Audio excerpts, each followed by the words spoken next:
Pierre Palmade est désormais hospitalisé au CHU de Bordeaux. Selon BFM Télévision, l'acteur et humoriste de 55 ans a été transféré dans le service destiné aux soins de suite et à la réadaptation, après son séjour de plusieurs semaines à l'hôpital Paul-Brousse de Villejuif. Il s'y trouverait à la suite de son AVC intervenu seulement quelques jours après l'accident qu'il a provoqué sous l'emprise de cocaïne, le 10 février dernier.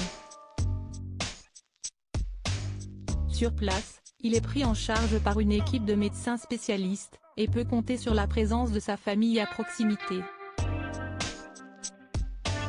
En effet, le choix d'établissement bordelais pour la suite de la convalescence de Pierre Palmade ne semble pas être un hasard. L'une de ses sœurs, Hélène, exerce en qualité de chirurgien dentiste tandis que sa mère, Réanne, est installée dans les environs depuis longtemps. Son transfert est jugé compréhensible par Baba Khan, le cousin du père grièvement blessé dans l'accident. C'est normal que sa mère puisse venir le voir. On respecte ça. Elle veut le protéger, a-t-il indiqué à nos confrères du Parisien.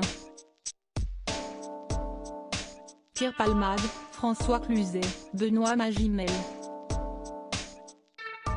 Les stars sans tabou sur leurs addictions. Pierre Palmade est toujours sous contrôle judiciaire. Pierre Palmade reste mis en examen pour homicide et blessures involontaires. À Bordeaux, les obligations et interdictions qui accompagnent son contrôle judiciaire n'ont pas évolué. L'ex-partenaire de scène de Muriel Robin ne peut toujours pas quitter son établissement hospitalier, ni entrer en contact avec les deux passagers qui se trouvaient avec lui au moment de l'accident. Il a également l'impossibilité de conduire et de se rendre en Seine-et-Marne. Pierre Palmade devrait faire face à son procès dans les mois à venir. Une étape judiciaire qui est attendue par la famille de victimes.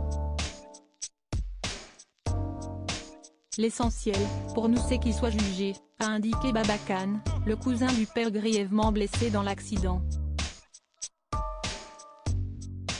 Il devrait avoir lieu lorsque la santé de Pierre Palmade sera jugée enclin à cela, tout comme son audition par les enquêteurs au sujet des substances illicites retrouvées à son domicile ainsi que l'affaire des vidéos pédopornographiques.